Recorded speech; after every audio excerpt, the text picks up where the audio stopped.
Hello everyone, in this video I'll be showing you a giant HEXBLADE Barbarian Warlock Multiclass in Baldur's Gate 3. Surprisingly pretty synergetic here. Now, outside of Honor mode, you can get the attacks to stack, so we can get 3 attacks at level 10. I also have a cheeky way in how we're going to use our spell slots while we're raging, so I'll be showing you all of that in this video.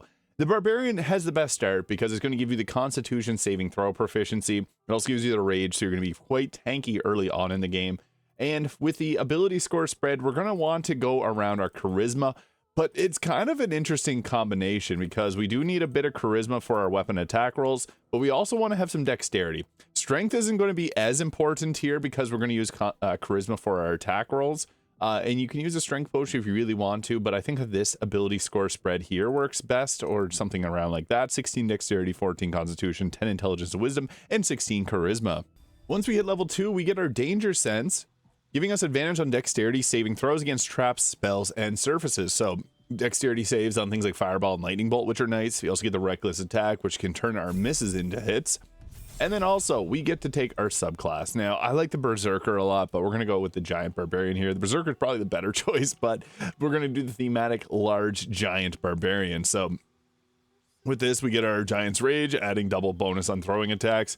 Not a super big concern there, but we do get some nice abilities like the kick, which we'll eventually get here.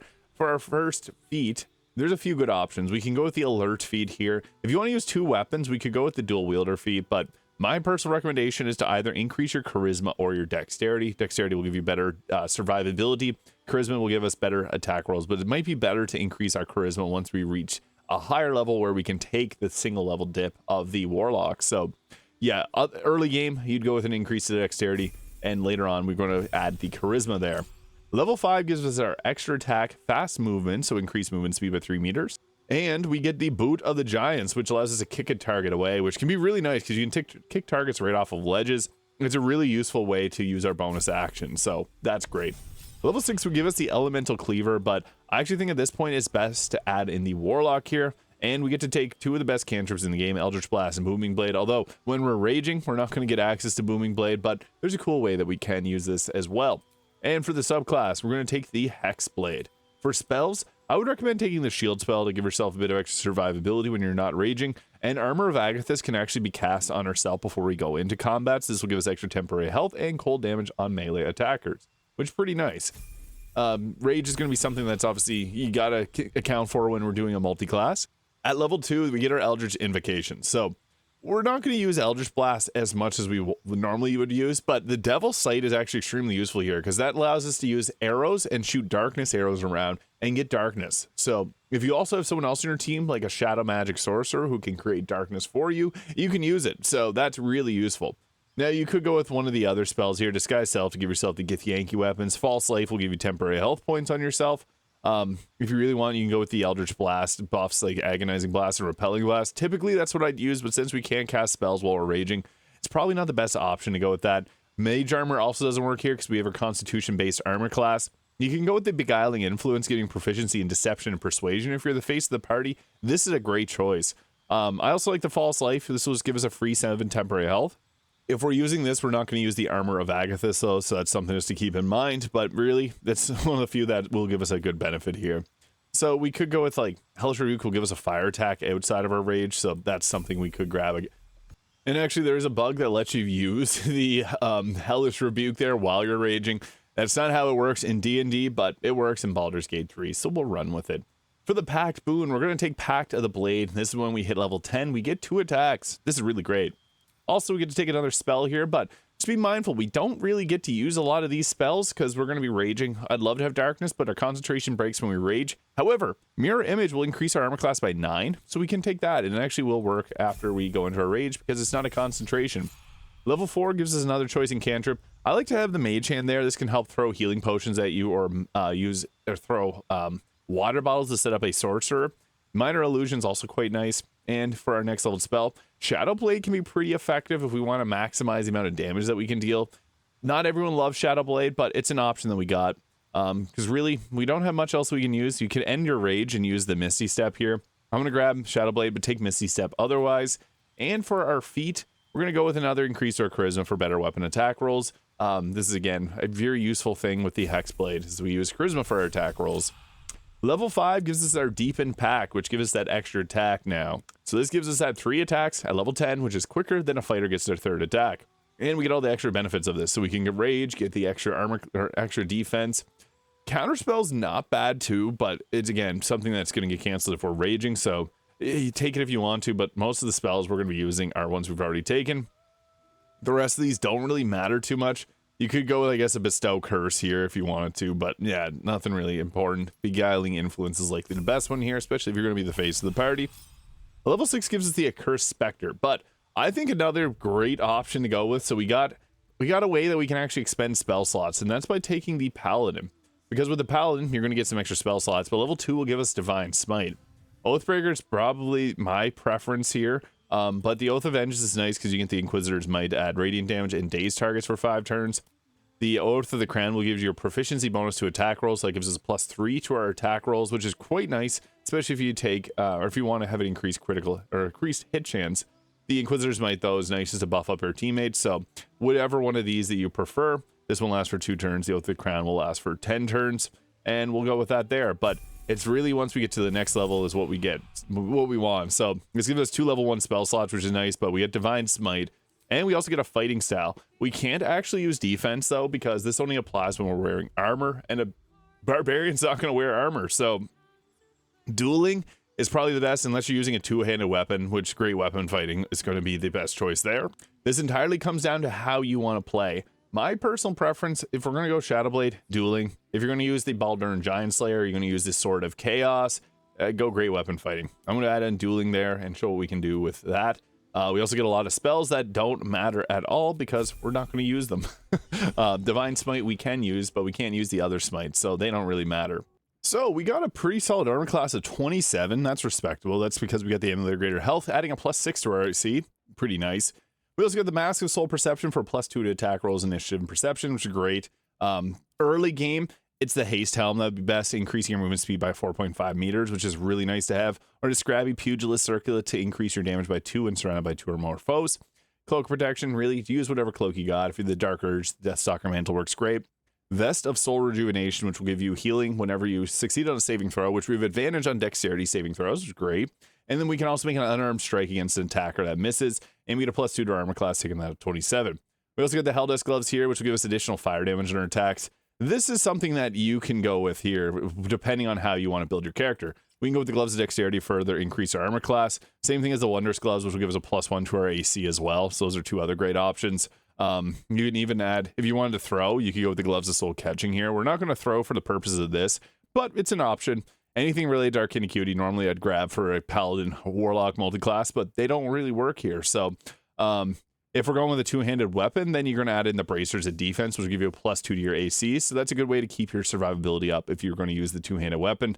I also like to have the Brain Drain Gloves where we're using Shadowblade, because this will give mental fatigue on the enemy, so you can set up your other spellcasters to land their shots a little more freely. Helldust Gloves just give us the maximum amount of damage.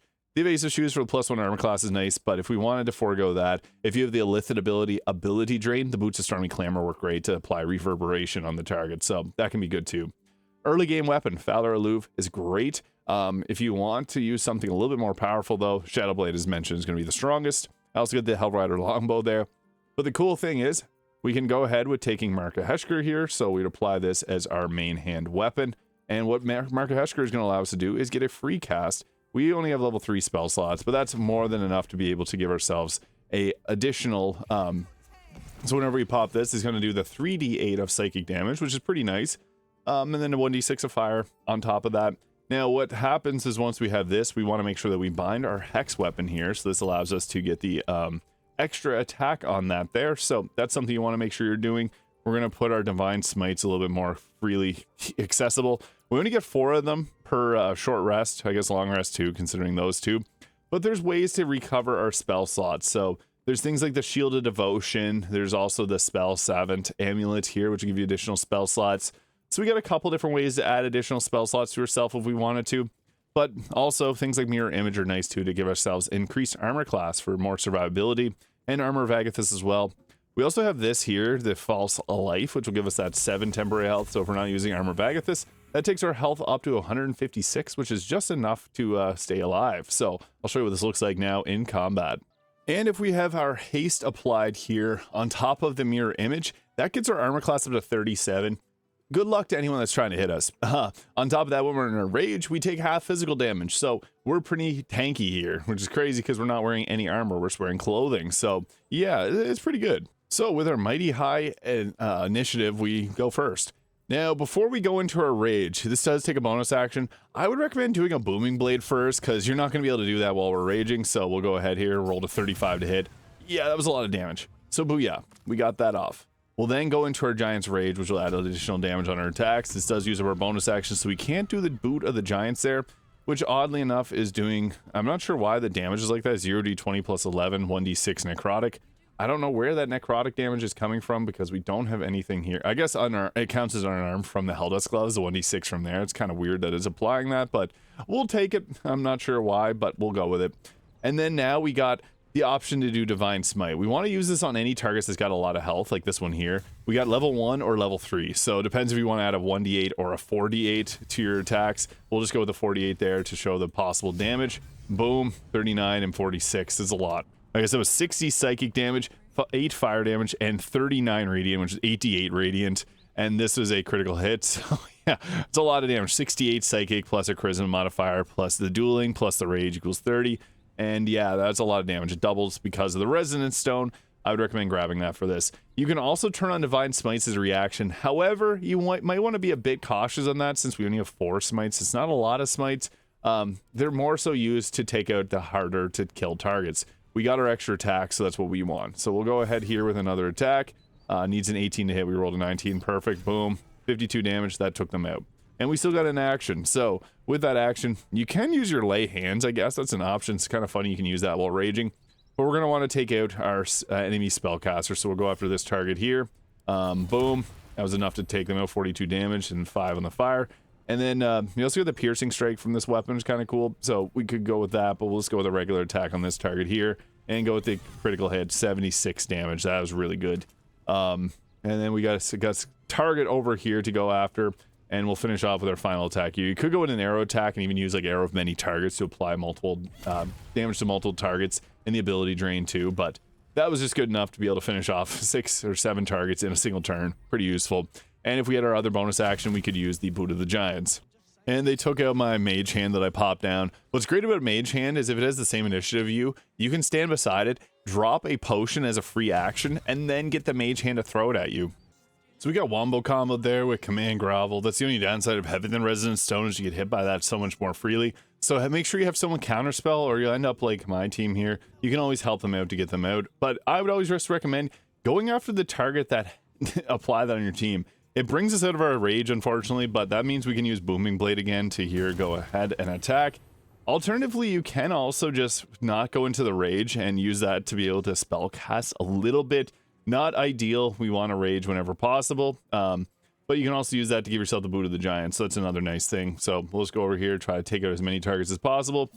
Boom. Yeah, 44 damage. Shadow Blade is extremely strong. This is just a straight up buff to the Giant Barbarian. And what's fun is sometimes you can get really lucky with this. 88% hit chance. See you later. That also, again, counts as an unarmed attack. So that's how we were able to take them out there. It can also potentially apply bleed. That's one thing that the Helldust gloves do add to it. So pretty cool. That was just a nice way to just finish off a target without expending their entire health bar and using a bonus action. So yeah, this is pretty strong. The reason that it's so good, you get 3 attacks per action, which is more than the Barbarian normally gets. You also get the Boot of the Giants here. You don't have to rage, but it's obviously good for defensive purposes. Mirror Image, setting your armor class up to 37. Gives us a lot of survivability. 3 attacks. You got Mirror Image, you got Mage Hand, you got the Armor of Agathis. Lots of spells that can be cast outside of combat. And then Divine Smite to be able to give us some extra damage while we're in our combat rage form. So let me know your thoughts in the comments. Hit the subscribe button below if you haven't already, and I'll catch y'all in the next video.